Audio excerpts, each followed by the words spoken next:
Assalamualaikum warahmatullahi wabarakatuh. Bagaimana kabar teman-teman semua? Ya, semoga Allah memberikan kesehatan kepada kita semua sehingga kita dapat bertemu secara virtual lagi. Dan jangan lupa tetap menjaga imun, dan tetap semangat. Pembelajaran fikih kali ini kita akan belajar tentang kaidah khos. Nah, pembelajaran yang akan kita pelajari yaitu pengertian khos, bentuk lafadz khos, kebolehan mentahsis lafadz am, dan macam-macam tahsis. Nah, pertemuan sebelumnya kita belajar kaidah am. Am itu sendiri berarti umum. Nah, untuk minggu kali ini kita akan belajar khos, yang berarti menurut bahasa yaitu tertentu. Sedangkan menurut istilah, khos adalah lafadz atau perkataan yang menunjukkan sesuatu tertentu, tidak menunjukkan arti umum. Nah, untuk selanjutnya kita belajar bentuk lafadz khos. Yang pertama, lafadz khos berbentuk mutlak. Lafadz khos berbentuk mutlak yaitu lafadz yang tidak ditentukan dengan sesuatu. Apabila dalam nas itu terdapat lafadz yang menunjukkan makna khos, selama tidak terdapat dalil yang mengalihkan dari makna hakiki ke makna lain, maka harus diartikan sesuai dengan arti hakiki. Contohnya yaitu hukuman bagi pelaku zina muhson, yaitu 100 kali dera. Maka sanksi hukuman tersebut tidak boleh kurang atau lebih dari 100 kali dera.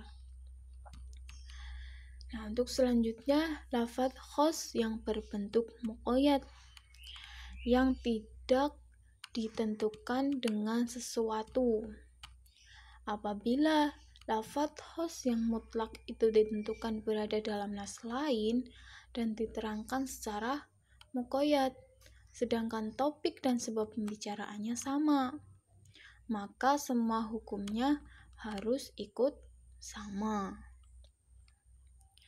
Yang ketiga, lafadz khos berbentuk amr, perintah, yaitu apabila lafadz khos berbentuk amr yang mengandung arti amar, hukumnya wajib.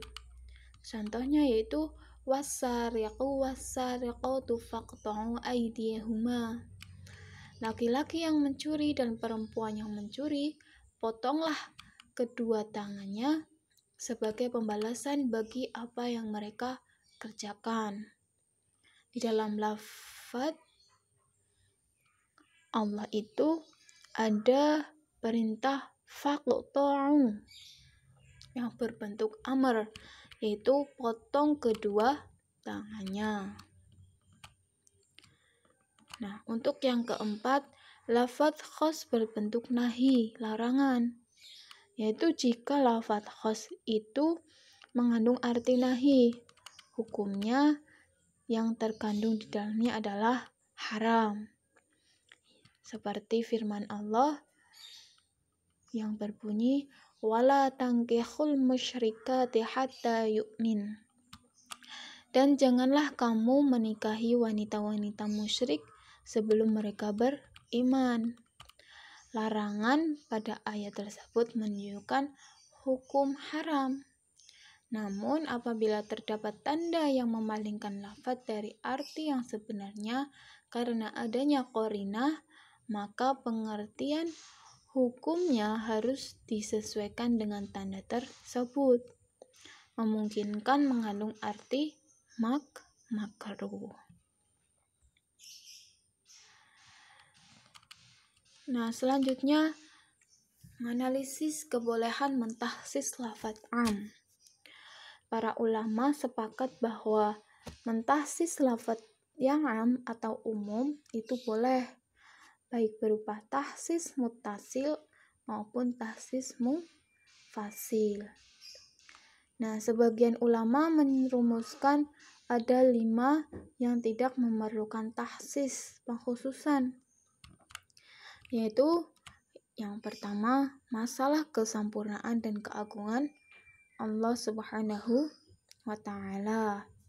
Haramnya menikah dengan ibu kandung ataupun ibu rodho'ah, susuan. Yang ketiga, setiap yang bernyawa pasti akan mati. Allah Subhanahu wa Ta'ala selalu menjamin rezeki makhluknya. Yang kelima, Allah Subhanahu wa Ta'ala penguasa alam semesta ini, baik yang di langit maupun yang di bumi. Yang terakhir yaitu macam-macam tahsis. Tahsis itu berarti pengkhususan.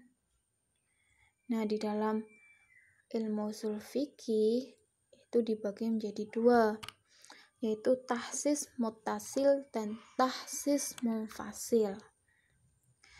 Tahsis muttasil yaitu tahsis yang tidak dapat berdiri sendiri, tetapi pengertiannya bersambung dari potongan ayat awal disambung oleh potongan ayat berikutnya.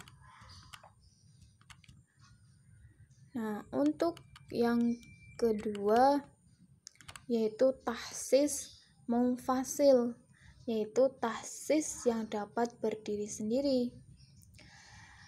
Pengertiannya yaitu ayat atau hadis satu akan ditahsis oleh ayat atau hadis lain yang dalam kondisi terpisah. Artinya bukan pada satu potongan ayat ataupun satu potongan hadis, jadi terpisah. Nah, adapun ketentuannya, yang pertama, baik untuk yang pertama yaitu Al-Quran ditaksis Al-Quran, dikhususkan. Yaitu contohnya surat Al-Baqarah ayat 228, kemudian ditahsis dengan surat At-Tolaq ayat 4. Di sini tentang wanita yang dicerai suaminya dalam keadaan hamil, maka iddahnya sampai melahirkan kandungannya. Yang kedua yaitu Al-Quran ditahsis dengan Al-Hadis.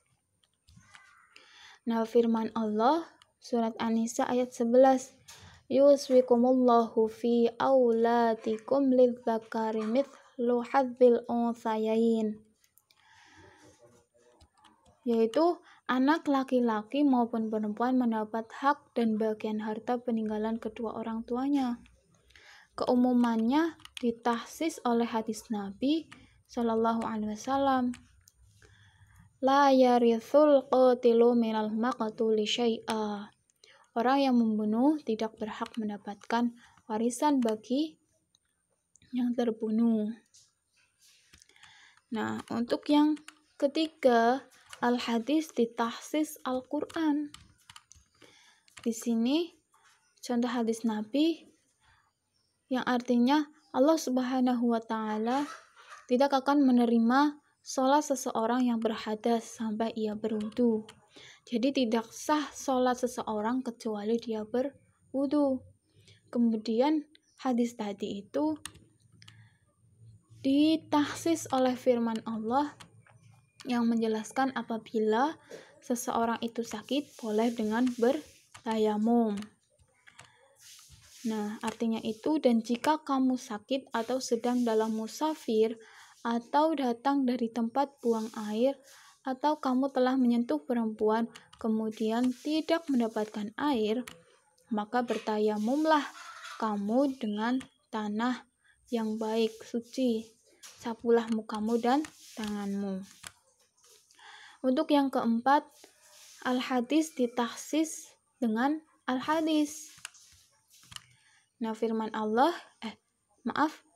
sabda Nabi yang artinya yang menjelaskan tentang kewajiban zakat bagi petani yang menanam biji-bijian 10% apabila dengan menggunakan pengairan beli.